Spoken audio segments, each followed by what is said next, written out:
জুলাই সনদের সঙ্গে যদি কেউ প্রতারণা করে, কেউ বিদ্রোহ করে, কেউ বিশ্বাসঘাতকতা করে, তাহলে তার ফয়সালা অবশ্যই বাংলাদেশের জনগণ চাইবে এবং করবে। যে হারে মানুষের ক্ষতি করে, মানুষের চরিত্র হনন করে, মানুষের অত্যাচার করে, চাঁদাবাজি করে, লুপ্তরাজ করে, রাজনীতির নামে যারা হটকারিতা করে, জায়গায় অশান্তি সৃষ্টি করে, এখানে সব কিছুই চলবে প্রয়োজনের তাগিদে। সংবিধান এখানে কোনো রুলিং দিতে পারে না, কারণ রাষ্ট্রপতি আপনি কিন্তু মানুষের কিন্তু আমতারেক বলে। কি এতদিন মধ্যবিত্তরাই সবচেয়ে বেশি ক্ষতিগ্রস্ত হয়, কারণ তাদের তো হাত পাতার জায়গা থাকে না। অতিরিক্ত মদ খেয়ে মারা গেছে, ঠিক আছে, তাকে জুলাইয়ের শহীদ হিসেবে দেখায় 30 লাখ টাকা তুলে নিচ্ছে। আপনি যে কাজটা করছেন, একদিকে বলছেন সংবিধানের বাইরে এক চুল যাবেন না, আবার সংবিধানকে বিকৃতভাবে ব্যবহার করা হচ্ছে। হ্যাঁ, তাহলে জুলাইয়ের সব প্রোডাক্ট কি পাক পবিত্র নাকি? জুলাইতে সব পার পাওয়া যাবে না, এত ভালো না। হ্যাঁ, এই জন্য জিপ ছিঁড়ে ফেলতে হয়, জিপ ছিঁড়ে, হ্যাঁ ওই তো ছিঁড়ে ফেলতে হয়। তারা কিন্তু আমেরিকা যে ইরানে আক্রমণ করতে এটার কোনো নিন্দা করেনি।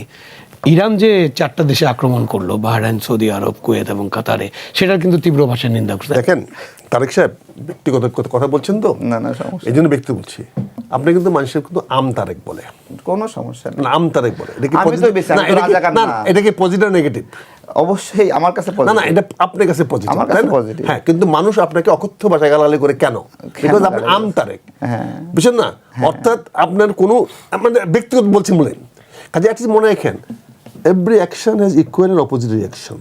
আমি তো রাজাকারদের আপনার মতো নেতা মানি নাই। আপনি রাজাকারকে চিনেন? রাজাকারকে আপনি চিনেন? তারেক রহমানকে মানেন? তারেক রহমান কি? তারেক রহমান রাজাকার কি? তাহলে কি? ও তাহলে মুখ কি? তারেক রহমান কি?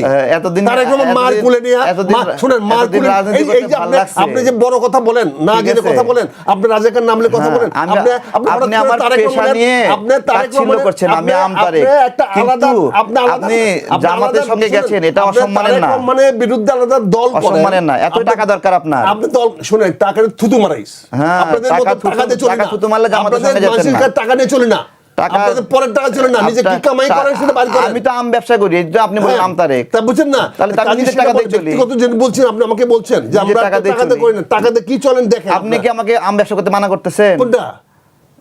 আপনিও আমাকে বলতেছেন জামাতের টাকা নিয়ে আমি চলি, জাকাতের টাকা দিয়ে। কোনটা? জাকাতের টাকা দিয়ে চলেন? আপনাকে এটা তো জামাত ইসলাম না, জাকাতে ইসলাম। আপনি যে ব্যক্তিগত বলতেছেন জাকাতে ইসলাম, আপনাকে জাকাতের টাকা খাওয়ায়। আপনি একটা রাজনৈতিক দল করেন, আপনি সেই রাজনৈতিক আম জনতা পার্টি জাকাতের টাকার জন্য জামাতে যোগ দিয়েছেন। আপনি কি নৈতিক অধিকার আছে, নৈতিক আছে অন্য রাজনৈতিক দলকে সমালোচনা করার? কেন অধিকার নাই? এই যে অধিকারটা নাই যে বলছেন, এটাই তো সমস্যা। কেন অধিকার নাই? শুধু আপনি বলবেন আর কেউ বলবে না। আর আপনাকে আমি তো বলিনি আপনাকে, আপনি প্রশ্নের জবাব দিচ্ছি। আপনি বোঝেন জামাত ইসলাম জাকাতের টাকায় চলে এবং আপনিও জাকাতের টাকায় চলেন। আপনি কি, আপনি এই কথাটা যে বললেন, আপনি জিব্বা ছিঁড়ে ফেলার কথা, ছিঁড়ে ফেলেন। এই তো, এই যে বললেন মেরে ফেলেন আমাদের, এই জন্য তো আপনি বললেন মেরে ফেলেন আপনাকে। আপনি যে কথাটা বললেন তার চেয়ে খারাপ জঘন্য কথা। তাহলে কি করব? আপনি কি করে বলেন ছিঁড়ে ফেলবেন? আপনি কি করে বলেন জাকাতের টাকা বলি? তাহলে কি জামাতের টাকা তো জাকাতের টাকাই তো এগুলা? হ্যাঁ, জামাতের টাকা জাকাতের টাকা না? জামাতের টাকা আপনি জামাতের জাকাত দেন? এই যে আপনি আমাকে বলেন না, এটা তো আমাকে বলেন কেন? আপনি আমাকে তো জাকাত, তাদের যত অ্যাক্টিভিস্ট আছে, ভোকাল আছে, সবাইকে জাকাতের টাকা খাওয়ায় না। বলছি, শুনেন, আমি বলছি, জামাত ইসলাম সমস্ত ভোকালকে জাকাতের টাকা খাওয়ায়। এই সমস্ত লোকগুলোর কারণে, শুনেন, এই সমস্ত লোকগুলোর কারণে রাজনীতিটা কলুষিত হয়, রাজনীতিটা বিতর্কিত হয়। এদের জবাব দিতে গেলে বিতর্কিত বক্তব্য দিতে হয়। আপনারা রাজনীতি পবিত্র করছেন, রাজনীতি পবিত্র করছেন আপনারা, অনেক পবিত্র জায়গায় নিয়ে গেছেন। এখন এই তারেক রহমানদের মতো রাজনীতিবিদদেরকে জন্য গুম খুন এই সমস্ত কালচার আসে। কেন কালচারগুলো আসে? আপনি গুম হইছেন, আপনি গুম হইছেন, আমি গুম হইছি, আপনি গুম হইছেন। আপনার মতো লোক গুম হলে কি হবে? হ্যাঁ, আপনার মতো লোক গুম হলে কি হবে? হ্যাঁ, এটাই বলবে, এটাই আপনাদের দর্শন। আপনার মতো জঘন্য চরিত্রের লোক গুম হলে কি হবে? আপনি সাফাই গাচ্ছেন, গুম হবে না, কি হবে? গুম হয়ে ঠিক হইছে না, গুম করাচ্ছেন আপনি, কি উপায় আছে? মানে আপনার মতো একটা এভিলকে সমাজে নিয়ন্ত্রণ করতে হলে গুম ছাড়া কি উপায় আছে? এই ছিল আপনার জুলাইয়ের মনে। আইনের জগৎ তাই হবে না, জুলাইয়ের মনে। আইনের এই ছিল আপনার জুলাইয়ের মনে। জুলাই মানে তো বিএনপি করেছে, জুলাই বিএনপি লোক শহীদ হয়েছে। আমরা আন্দোলন করে ভুলে গেছি, আমরা আন্দোলন করেছি। সেজন্য বলছি, কাজে আমি বলছি, মানে মতের অমিল হলে কি গুম শিকার হতে হবে? আপনি গুম খুন কিসের শিকার হয়? শুনেন, গুম খুন কিসের শিকার হয়? যখন একজন মানুষ অপরাধকে তোয়াক্কা করে না, সে না। এখন প্রশ্ন হচ্ছে আদালতকে যখন আমরা কি করি, কেন এই জিনিসগুলো হয়? এক্সট্রাঅর্ডিনারি মেজার কেন নিতে হয়? It is called extraordinary measure. Extraordinary measure কেন নিতে হয়? নিতে হয় যখন একজন ব্যক্তি আইনটাকে বিভ্রান্তি দেখায়, আইনের সুযোগ দেখায়, এই ধরনের পৃথিবীতে অনেক সাহিত্য লেখা হয়েছে, অনেক উপন্যাস লেখা হয়েছে, অনেক চলচ্চিত্র হয়েছে। এই সমস্ত চরিত্রগুলোকে কেমনে শায়েস্তা করতে হয়, শায়েস্তা করার জন্য মানুষ বিকল্প খুঁজে পায় না, তখন এগুলো করতে হয়। যে অফিসারটা করে তাকে আমরা দোষী করি, কিন্তু তার সামনে কোনো বিকল্প থাকে না। যে হারে মানুষের ক্ষতি করে, মানুষের চরিত্র হনন করে, মানুষের অত্যাচার করে, চাঁদাবাজি করে, লুপ্তরাজ করে, রাজনীতির নামে যারা হটকারিতা করে, জায়গায় অশান্তি সৃষ্টি করে, এই সমস্ত লোকদেরকে রাজনীতিভাবে তো মোকাবেলা করা যাচ্ছে না, আইনে মোকাবেলা করা যাচ্ছে না। মানে এই কারণে গুম করা হচ্ছে, এই কারণে গুম না, খুন করা হচ্ছে। যে কারণে আজকে খামেনিকে হত্যা করা হয়েছে। কেন হত্যা করা হয়েছে? খামেনি যেহেতু কোনো রেশনাল চিন্তা আসে নাই, আজকে কেন ভেনেজুয়েলার প্রেসিডেন্টকে উঠায় নিয়ে আসতে হচ্ছে? ওই মাদকদের স্পন্সরই করে বলে। এই সমস্ত লোকগুলো কি করে? তারা মাদকের টাকা চলে, তারা দুর্নীতিবাজদের টাকা চলে, রাজনীতি খোলস লাগায়। এই সমস্ত লোকগুলোর জন্য তারা এগুলা করা হয় এবং ব্যক্তিগতভাবে তারা আক্রমণ করে। রাজনীতি কথা বলতে চাঁদাবাজি করে না, that's not your business। চাঁদাবাজি করলে জামাতকে কে বলেন? কেস করেন। আপনি তো জামাতের। কি? আমি তো জামাত, অবশ্যই। তাহলে আপনি তো আপনার দলের জবাবদিহি দেন কেন? আপনি জবাব কেন? আপনি কেন? আপনি জবাব দেওয়ার জন্য আপনি কেন? আপনি শুধু জবাব নেবেন? আমি জবাব তো চাইনি আপনার কাছে। তাহলে আমি তো জবাব চাইনি। আমি তো জবাব চাইনি আপনার কাছে। এই যে দেখেন কুড়িগ্রামে চাঁদাবাজি করার জন্য জামাত নেতাকে বহিষ্কার করছে। কে? জামাত নেতাকে জামাত বহিষ্কার করছে। করবে যদি কেউ করে থাকে তাহলে আপনি তো আপনার দল চাঁদাবাজি করে। এই যে বললেন আপনার দল চাঁদাবাজি করলে কি হয়েছে, তাই না? তার বিরুদ্ধে ব্যবস্থা নিয়েছে। আপনার দল চাঁদাবাজি করলে কি হয়েছে? এই যে বললাম, এই যে আপনার দল চাঁদাবাজি করছে, কি বলছে? ওনার জবাবটা যে ভাষায় দিতে হবে, সেই জবাবটা কি? এই জবাব দিতে পারবো না আমরা? তাহলে কি আমরা কি মনে করেন ওনাকে আমরা কি ভয় পাই? ওনার জবাব দিতে পারবো না? কিন্তু জবাব দিতে গেলে সমাজের কাছে অপরাধী হবো আমি। ওনার কি ওনার এই চোখকে আমি কেয়ার করে নাকি? ওনার এই সমস্ত উদ্যুক্তপূর্ণ কথা জবাব দিতে পারি না আমি? আচ্ছা আচ্ছা, বলেন। উনি যে কথা বলতেছেন, যেভাবে ডাইরেক্ট হিট করতেছেন, জবাব দিতে পারি না। জবাব দিতে গেলে আমাকে অপরাধী হতে হবে, আমাকে গুম করে পক্ষে জিভ ছিঁড়ে ফেলবে। হ্যাঁ, এই জন্য জিভ ছিঁড়ে ফেলতে হয়। জিভ ছিঁড়ে, হ্যাঁ, ওই তো ছিঁড়ে ফেলতে হয়। বুঝতে পারছেন? একজনের কথার উত্তর দিতে গেলে আপনি কেন অপরাধী হবেন? আমি এই জন্য অপরাধী হবে, কারণ এই লোকটাকে যখন বুঝায় বলা হয় তখন সে বুঝে না, সে উল্টা অফেন্সিভ কথাবার্তা বলে। অফেন্সিভ কথা বলে যাচ্ছে, অফেন্সিভ কথাবার্তা বলে। মোহাম্মদ আবু আলম শহীদ খান, আমি আপনার কাছে একটু আসতে চাই। যেটা বলছিলাম যে মধ্যপ্রাচ্যের উত্তেজনা যে পরিস্থিতি তৈরি হয়েছে, সেই দিক থেকে যদি আমি বলি যে এই রেশটা কতটুকু মোকাবেলা করতে পারবে আমাদের সরকার, বা কতটুকু প্রস্তুত রয়েছে তারা? দেখেন, সরকার তো হলো একটা চলমান প্রক্রিয়া। নতুন সরকার গঠিত হয়েছে, এই 12-13 দিন হয়েছে। বাট সরকার যে যন্ত্রগুলো আছে, সরকারের যে বিভিন্ন সংগঠনগুলো আছে যেগুলো দিয়ে সরকার চলে, সেগুলো তো চালু আছে এবং বিভিন্ন চ্যালেঞ্জ মোকাবেলার জন্য তাদের তো কাজ করার কথা এবং তারা কাজ করবেন।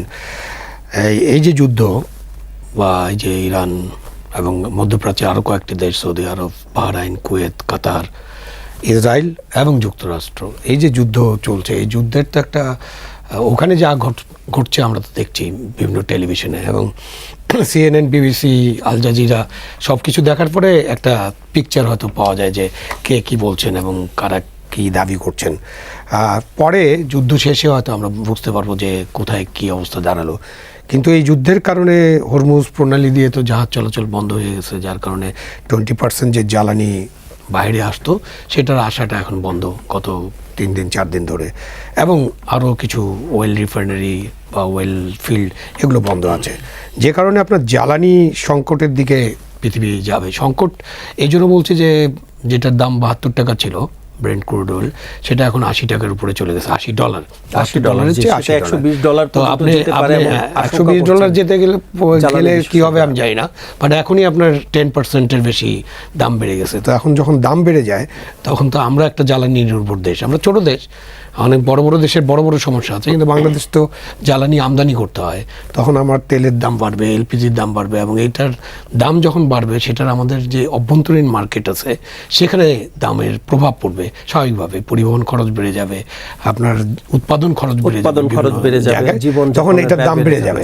তো এই যে দ্রব্যমূল্য আমাদের যে একটা সমস্যা ছিল, একটা চ্যালেঞ্জ ছিল, যেটা বিগত 2-3 বছর ধরে আমরা দ্রব্যমূল্যের কথা বারবার আমাদের আলোচনায় এসেছে, এবং বিশেষ করে দ্রব্যমূল্য কাদেরকে হিট করে, দেশের লক্ষ কোটি মানুষকে, যারা গরিব মানুষ, যারা খেটে খাওয়া মানুষ, যারা নিচের লেভেলে আছেন, নিচের স্তরে আছেন, দারিদ্র্য সীমার নিচে চলে গেছে অনেক মানুষ, সেটা তো আমরা জানি। যে ফিগার টিগার নিয়ে আলোচনা করে আমি এটাকে ভারী করতে চাই না, বাট দারিদ্র্য সীমার নিচে থাকা মানুষগুলো এটার সাফারার হবে। সুতরাং সেখানে আমাদের দ্রব্যমূল্য একটা বড় চ্যালেঞ্জ হবে। কীভাবে সরকার এই চ্যালেঞ্জ মোকাবেলা করবেন সেটা দেখতে হবে, এবং এই চ্যালেঞ্জ মোকাবেলার জন্য সরকারের যে কর্তৃপক্ষগুলো আছে, দ্রব্যমূল্য চ্যালেঞ্জ মোকাবেলার সাথে অসাধু ব্যবসায়ীদের চ্যালেঞ্জ মোকাবেলা ওটাও আরেকটা বড় জায়গা, যেখানে আপনি দ্রব্যমূল্যের চ্যালেঞ্জটা মোকাবেলা করবেন। তখন আপনি কি করবেন? আপনার যে অর্গানাইজেশন আছে, আপনি তো কমার্স মিনিস্ট্রি আছে, আপনার ট্যারিফ কমিশন আছে, আপনার আমদানি রপ্তানির বিষয়গুলো দেখার জন্য, বিশেষ করে আমদানি পণ্য এগুলো দেখার জন্য আপনার লোকবল আছে।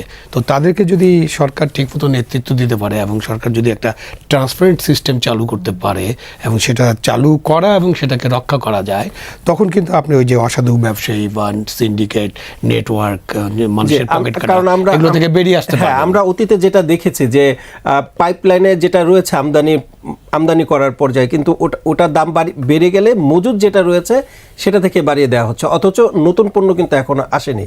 তো সেক্ষেত্রে মানে এটা এক ধরনের চ্যালেঞ্জ, মানে সরকারের কাছে অনেক বড় একটি চ্যালেঞ্জ হয়ে দাঁড়াবে অসাধু ব্যবসায়ীদের নিয়ন্ত্রণে।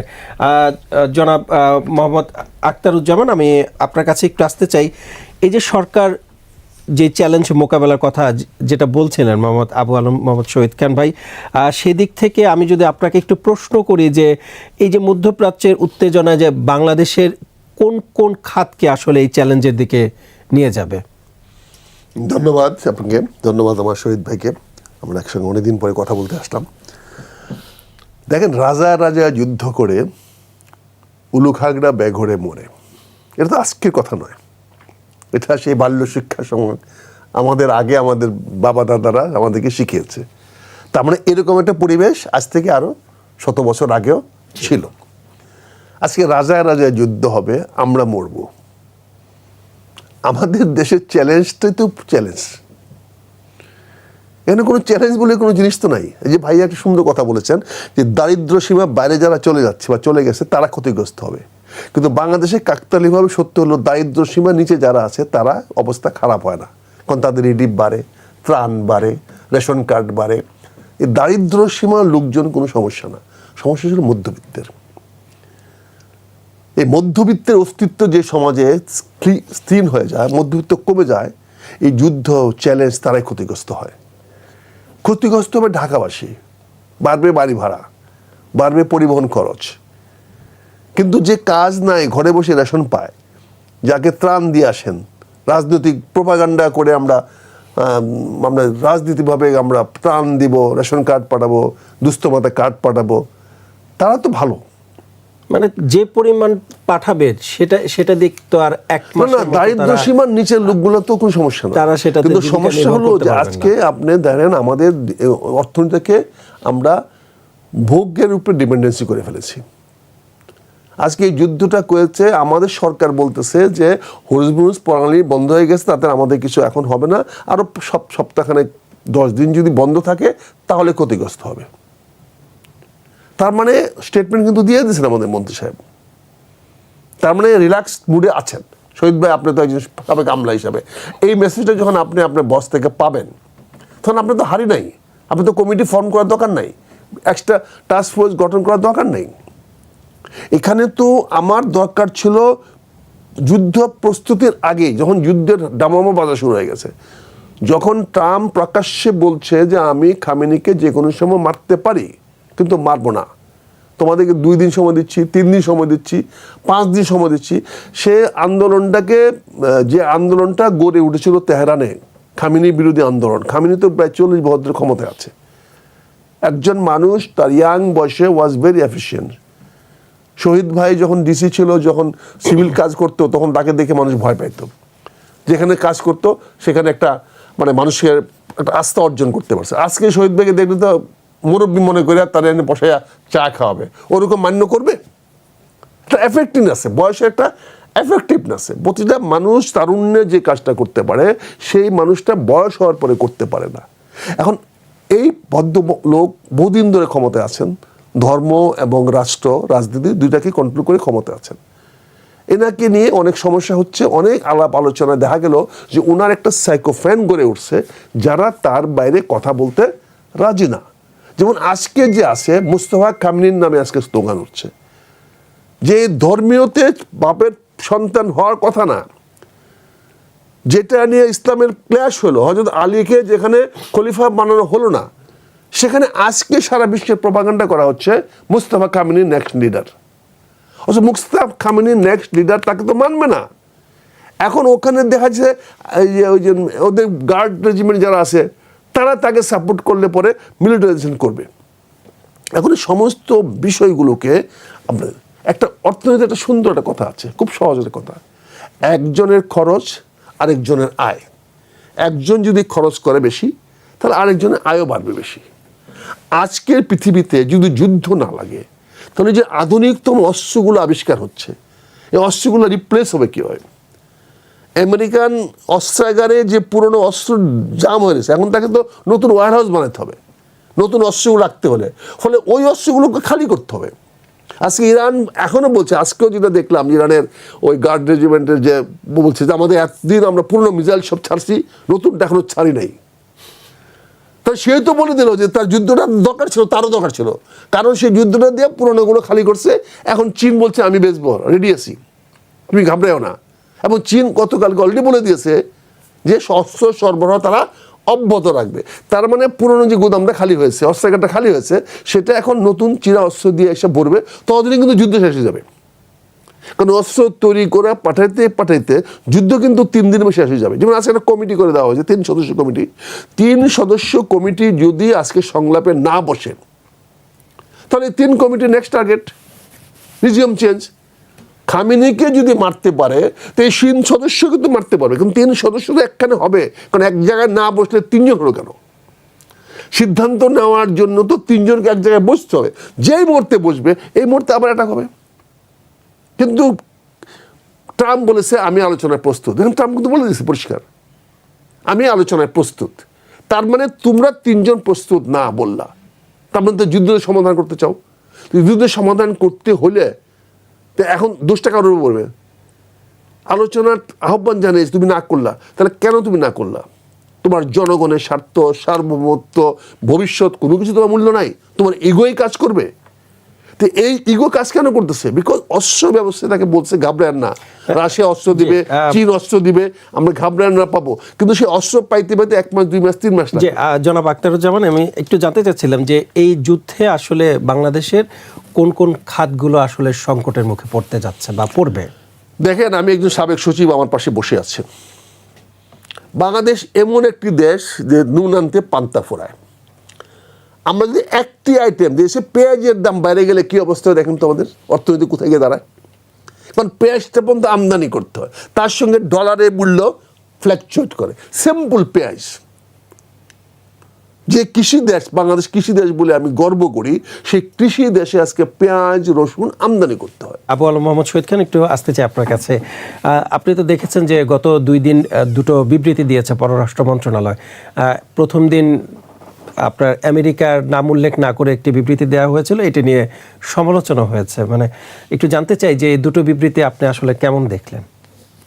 না, বাংলাদেশ থেকে পররাষ্ট্র মন্ত্রণালয়ের বিবৃতি এবং বাংলাদেশ জামাতে ইসলামীরও তো একটা বিবৃতি আছে, একই বিবৃতি, মানে নাম উল্লেখ না করে বিবৃতি, একই ধরনের বিবৃতি। তো বাংলাদেশের সরকারি দল এবং বিরোধী দল যারা পার্লামেন্টে আছেন তাদের বিবৃতি কিন্তু একই রকম, নাম উল্লেখ না করে দেওয়া। এবং এখানে যুদ্ধের ব্যাপারে তো বাংলাদেশের নীতি অনেক আগে থেকে একটা নীতিতে আমরা বিশ্বাস করি, যেখানে যুদ্ধ হবে আমরা সেখানে শান্তির চেষ্টা করি, আমরা কারো পক্ষে থাকি না। কে যুদ্ধ করতেছে, যুদ্ধ খেলার মধ্যে আমরা নাই। আমরা চাই যে এই যুদ্ধের মধ্য দিয়ে যে ধ্বংসলীলা হচ্ছে, সাধারণ মানুষ যে ক্ষতিগ্রস্ত হচ্ছে এবং সিভিল মানুষরা যে ক্ষতিগ্রস্ত হচ্ছেন, নিহত হচ্ছেন, আমরা এগুলোর প্রতিবাদ করি এবং নিন্দা করি। পাশাপাশি আমরা চাই যে যুদ্ধটা থেমে যাক। সেখানে যদি আমাদের কিছু করার থাকে, আমাদের সরকার সেটা করার জন্য এগিয়ে যাবে। এটা হলো আমাদের ফরেন পলিসির একটা জায়গা। তো আমরা তো সেখানেই আছি। সুতরাং ওই বিবৃতি যেটা দেওয়া হয়েছে সেটা এরকমই বিবৃতি হতো। এখানে যদি আপনার ওই অন্তর্বর্তীকালীন সরকার থাকতো, এই বিবৃতি আপনি দেখতেন। শেখ হাসিনার সরকার থাকলে এই বিবৃতি দেখতেন। সুতরাং আমাদের সরকার পরিবর্তনের ইরানের কারণে যে বিবৃতি হঠাৎ করে চেঞ্জ হবে, একটা রেভলিউশনারি বিবৃতি পেয়ে যাবেন যে আমরা এখনই যুদ্ধে চলে যাব এবং আমরা ইরানের পক্ষে আছি, তোমরা চালিয়ে যাও, এটা চীন করতে পারে, এটা রাশিয়া করতে পারে, এই দুটো দেশ করতে পারে। এবং আপনি ইউরোপের দেশগুলোর বিবৃতিও খেয়াল করেন, তারা কিন্তু আমেরিকা যে ইরানে আক্রমণ করছে এটার কোনো নিন্দা করেনি। ইরান যে 4টা দেশে আক্রমণ করলো, বাহরাইন, সৌদি আরব, কুয়েত এবং কাতারে, সেটার কিন্তু তীব্র ভাষায় নিন্দা করছে। এমনকি ইসরায়েলে আক্রমণের নিন্দা করেছে, ইসরায়েল যে ইরানে আক্রমণ করলো তো সেটারও নিন্দা করেনি। সুতরাং সারা বিশ্বব্যাপী রাজনীতিটা বা বিশ্বের নেতারা একটা রাজনীতির মধ্যে আছেন, সেটা হলো যে তারা এইসব ব্যাপারে যার যার যে মতামত, সেই মতামত তারা পরিবর্তন করবেন না এবং করার কোনো কারণ আমি দেখছি না। তো এই যুদ্ধ এখন কদিন চলে দেখেন, এই যুদ্ধ চলার পরে তারপরে এই যুদ্ধে যে 3 জনের যে কমিটি হয়েছে, সেই কমিটি যদি আলাপ আলোচনায় রাজি হয় তাহলে হয়তো খুব তাড়াতাড়ি আমরা যুদ্ধের অবসান দেখতে পারবো। আর না হলে যদি আক্রমণ প্রতি আক্রমণ চলতে থাকে, যেটা বললেন আক্তার ভাই, সেনাবাহিনীর মানুষ ছিলেন, উনি জানেন প্রত্যেকটা বুলেটের সেলফ লাইফ থাকে। আমরাও যেগুলো কিনি তারও কিন্তু সেলফ লাইফ আছে, কিন্তু আমরা তার ব্যবহার করতে পারি না। সুতরাং এই সহসায় থামবে কিনা এমন কি মনে হয় আপনার? থামা উচিত। সহসা না থামলে তো সারা বিশ্বের জন্য বিপদ, শুধুমাত্র বাংলাদেশের জন্য বিপদ এমন তো নয়, এই বিপদ কিন্তু সারা বিশ্বের জন্য। তেলের দাম বেড়ে যাওয়া মানে বিপদ সারা বিশ্বের জন্য, দ্রব্যমূল্য বেড়ে যাওয়া মানে বিপদ সারা বিশ্বের জন্য। এবং সারা বিশ্বের উন্নত দেশগুলোও কিন্তু নানাবিধ বিপদের সম্মুখীন, তাদেরও এই দ্রব্যমূল্য নিয়ে বিশাল চ্যালেঞ্জ আছে, তাদের দেশের জনগণও কিন্তু এটা পছন্দ করে না। আর আমেরিকায় তো জনগণ এবং ডেমোক্র্যাট পার্টি কিন্তু এই যুদ্ধের বিরুদ্ধে তাদের অবস্থানটা পরিষ্কার করছে এবং তারা পরিষ্কারভাবে বলছে এটা একটা ইললিগাল যুদ্ধ। সুতরাং এই যুদ্ধ থেমে যাওয়া দরকার, যত তাড়াতাড়ি সম্ভব থেমে যেতে হবে, কোনো না কোনো কারণে থেমে যেতে হবে। সেটা অভ্যন্তরীণ চাপ হোক, জনগণের চাপ হোক, পলিটিক্যাল পার্টির চাপ হোক এবং বিশ্ব জনতার চাপ হোক, সেই চাপটা যদি অব্যাহত থাকে তাহলে এই যুদ্ধ থামতে হবে এবং এই যুদ্ধ থামা ছাড়া কোনো গত্যন্তর নাই। কেন আমি যখন দরিদ্র মানুষের কথা বলেছি, আমি তখন মধ্যবিত্তকে ইনক্লুড করে বলেছি। আমি আক্তার ভাইয়ের সাথে একদম একমত যে মধ্যবিত্তরাই সবচেয়ে বেশি ক্ষতিগ্রস্ত হয়, কারণ তাদের তো হাত পাতার জায়গা থাকে না, যেটা আমরা অনেক আলোচনা করেছি। মধ্যবিত্ত লোক যদি 3 বেলার জায়গায় 2 বেলা খায়, সে বলবে না আমি খেতে পারি নাই, 1 বেলা খেলেও সে ঘরের মধ্যে থাকবে। কিন্তু গরিব মানুষের সুবিধা হলো যে তারা রাস্তায় যেতে পারবে এবং তাদেরকে সহায়তা করার জন্য লোকজন থাকবে। তারপরেও কিন্তু অনেক অসুবিধা, সবসময় যে খাবার পাচ্ছি আমরা, খাবার যাবে বা এই খাবারটাই তো বড় কথা, যে পেটে ভাতটা দরকার আগে, আপনার পোশাক আছে, অন্য জিনিস আছে, তেলের দাম, এইসব অনেক জিনিস আছে, সব মিলিয়ে একটা নাজুক পরিস্থিতিতে আমরা পড়তে যাচ্ছি এবং আমাদেরকে এটা খেয়াল করতে হবে, খেয়াল রাখতে হবে। অবশ্যই ধন্যবাদ আপনাকে। দর্শক, আমাদের সঙ্গে উপস্থিত হয়েছেন মোহাম্মদ তারেক রহমান, সাবেক সাধারণ সম্পাদক, দুঃখিত, মোহাম্মদ তারেক রহমান, সাধারণ সম্পাদক আমজনতার দল। আপনাকে স্বাগত কালের কণ্ঠের স্টুডিওতে। জনাব তারেক রহমান, একটু জানতে চাই আপনার কাছে, আগামী 12 মার্চ নতুন সংসদের প্রথম অধিবেশন বসতে যাচ্ছে, ত্রয়োদশ সংসদ অধিবেশনের প্রথম অধিবেশন। সেক্ষেত্রে সেখানে রাষ্ট্রপতির ভাষণ দেওয়ার কথা রয়েছে প্রথম অধিবেশনে, কিন্তু আমরা দেখেছি যে একজন আইনজীবী সেটাকে যাতে ভাষণ না দিতে পারে সেই অনুরোধ জানিয়ে চিঠি দিয়েছেন প্রধানমন্ত্রীর কাছে। এবং এনসিপির আহ্বায়ক নাহিদ ইসলাম তিনি বলেছেন যে রাষ্ট্রপতিকে অপসারণ করতে হবে, এমন একটি দাবি জানিয়েছেন। এই বিষয়টিকে আপনি আসলে কিভাবে দেখছেন? দেখুন, এনসিপি বা জামাত তারা আওয়ামী লীগের জায়গাটা নিতে চায়, আওয়ামী লীগের রোলটা প্লে করতে চায় এখানে। তো আওয়ামী লীগ থাকলে তো সেই রোলটা প্লে করতে পারবে না, তো এটাই তাদের মূল কনসার্নের জায়গা। আবার বিএনপির পক্ষ থেকে তারা একটা ভারসাম্যমূলক ব্যবস্থা চায়, যে আওয়ামী লীগ এখানে কিছুটা শিথিলতা পেলে তাহলে জামাত এনসিপি তাদের মতো করে রাইজ করতে পারবে না। এই সব কিছুর সাথে আবার রাষ্ট্রপতি এখানে সম্পৃক্ত।